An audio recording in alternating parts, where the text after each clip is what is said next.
Thayne, we all know, and I watched with a lot of interest your exploits in South Africa recently. I know how much you love hunting, and I know you have lots of opportunities to do that back home.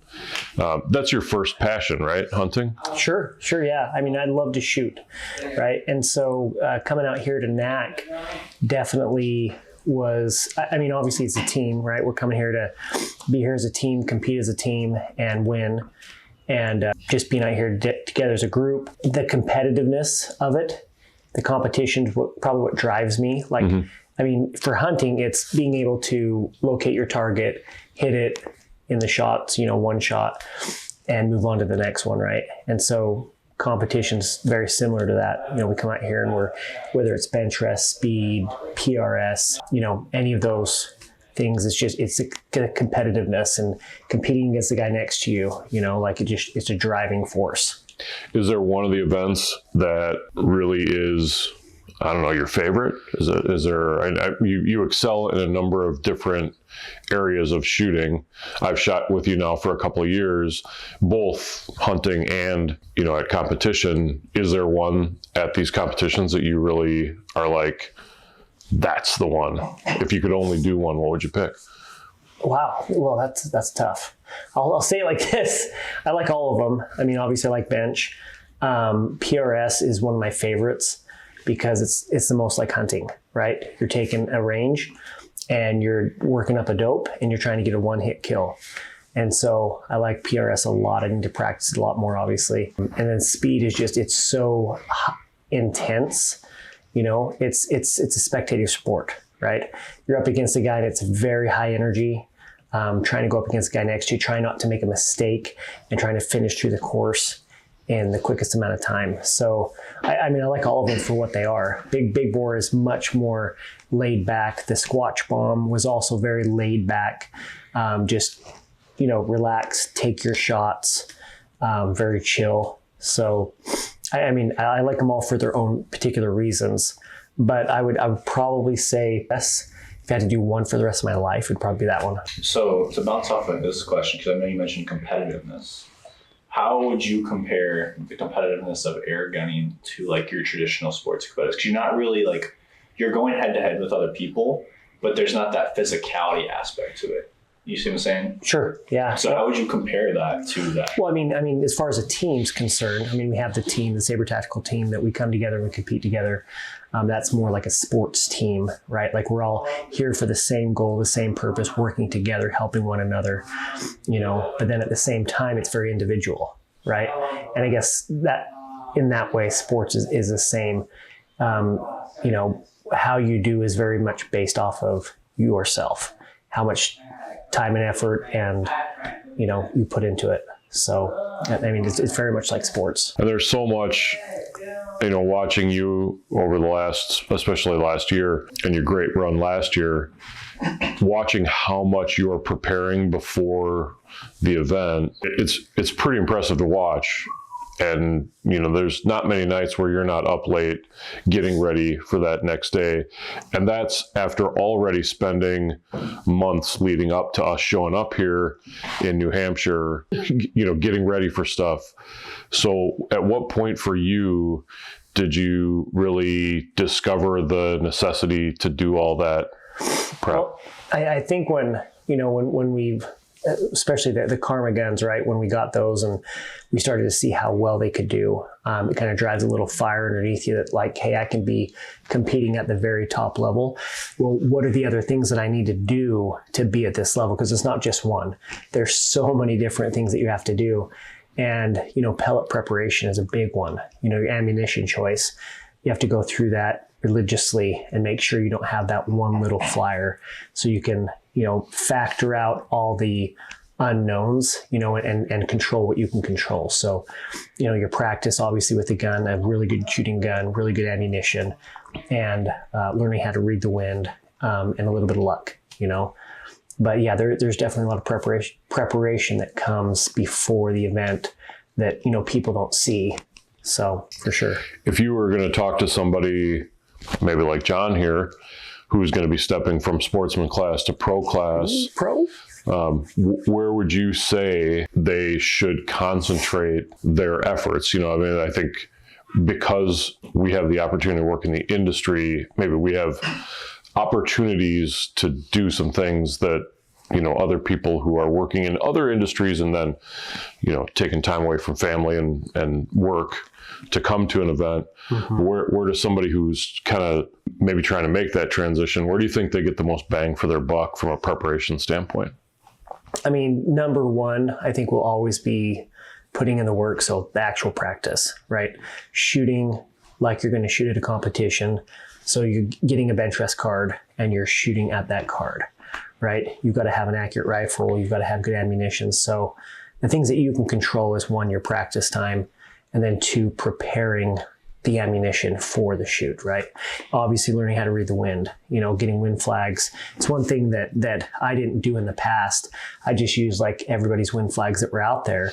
And now I'm starting to see myself like how important it is to know the slightest bit of change in wind, whether it's going to go left to right, right to left, and seeing that through your scope when it happens to either take the shot or not take the shot.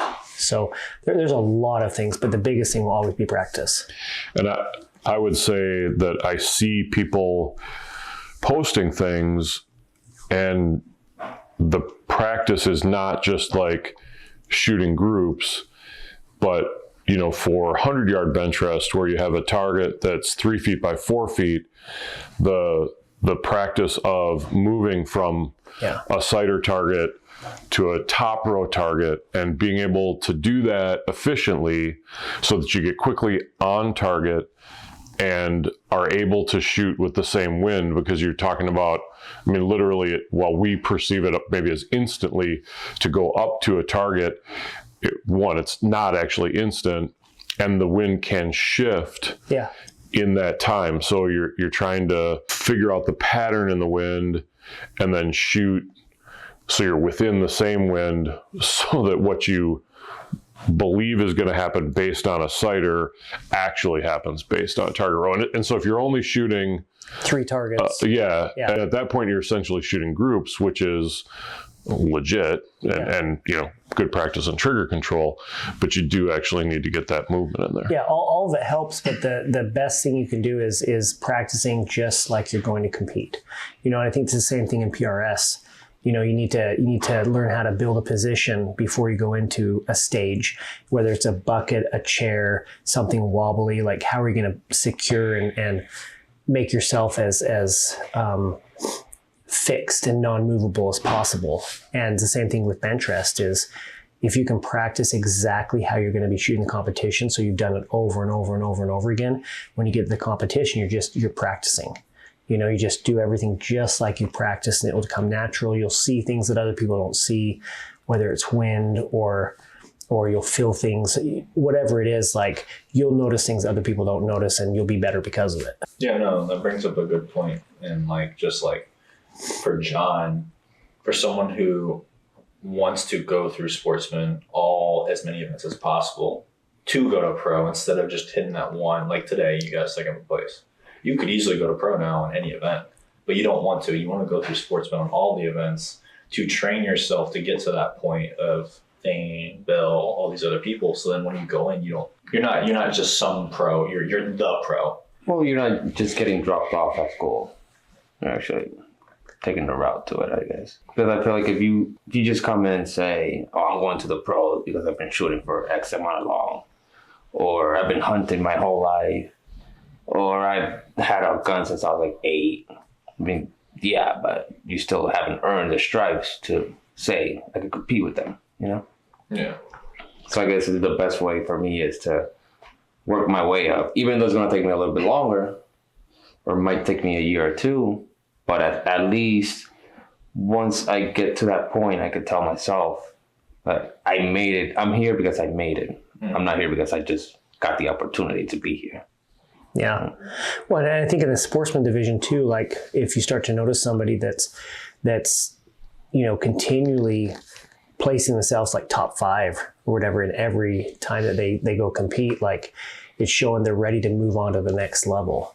But like John said, you take the right path, the proper path, and you build up to it and learn all these things along the way. Because, he's a really good shooter. Like we've seen that. Like John will get up there and he'll knock out a good score. But all the rest of the preparation that comes into that, you learn that along the way, and there's that path to make it up there. Yeah. And he's, some people drive there faster and some people a little bit slower, but he's doing amazing. What do you think, John, this year was the difference maker in your approach, say this year from last year's season? I think patience. Just sit there and just wait it out.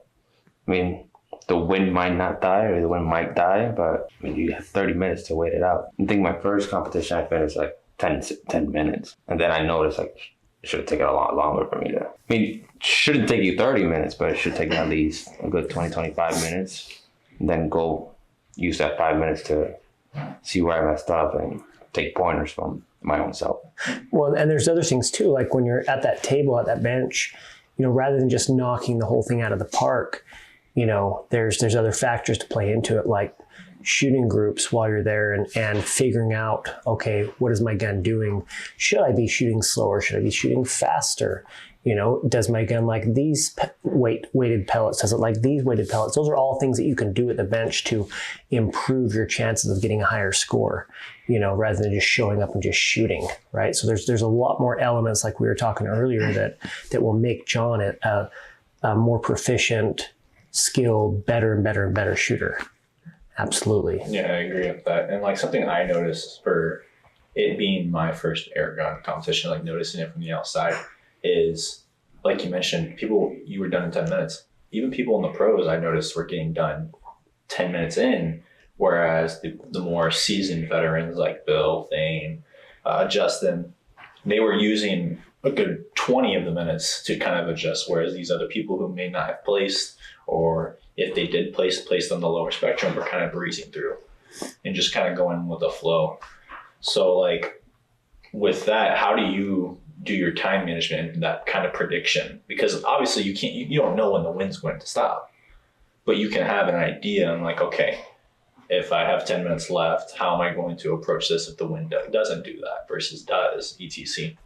Some of that starts with understanding the forecasting model for your location. I think a couple of my heats, the wind was predicted to start growing. So if I consider that, it's an advantage to shoot with a smaller number in terms of wind speed. I don't want to shoot when it's a bigger number. And so it might be beneficial to try to get that card done as quickly as you can do it well. I think the worst wind to shoot in is like a transitioning wind where it's, there'll be times, and Utah is famous for this, where like, we got wind coming at us this way and 20 minutes later it's going to be going exactly the opposite direction. You don't want to be shooting in that transition period if you can help it. So there are some times where you almost have to like hunker down and just say, I'm not going to shoot in this, and I'm going to hope that before I run out of time, those conditions are going to change. I've definitely seen some shooters who capitalized on a very favorable wind and scored well because they went like now and shot the whole thing. I've seen people who have judged that the wind was bad and hoped it was going to get better and then kind of ran out of time at the end, and it didn't go well for them. So there is something that you can at least know about what the prediction is. And, ultimately everybody on that heat or relay, whatever it's being called at your competition, everybody is dealing with the same or similar conditions.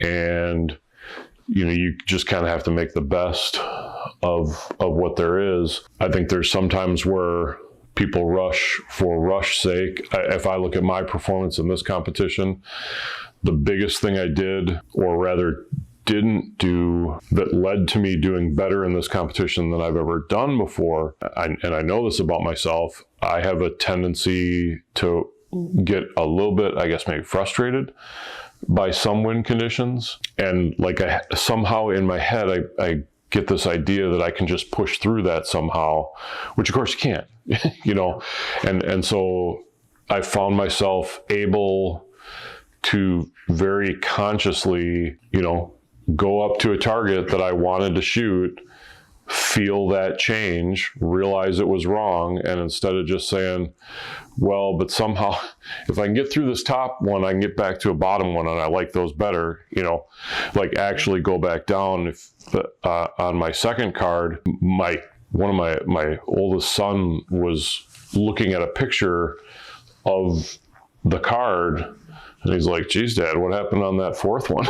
Like you destroyed those sighters. You got shots all over the place. And it was simply a matter of, going through a full magazine reload and re-air up the gun just to get a shot on one target because, okay, it's consistent, move up. Nope, changed. All right, let's go back.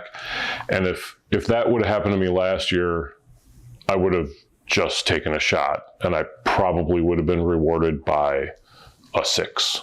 And I learned something from not a good result last year, and was able to put it to a better result this year. So I think part of it is you have to coach yourself a little bit to not repeat the mistakes of the last competition. Okay. You think, what would Red Band do? What would Red Band do? There you go. Okay, cool. Then we can bridge off of that into the actual competition. Then it's like going in. So with this competition, with your results and stuff, so we'll start with Thayne and work our way over.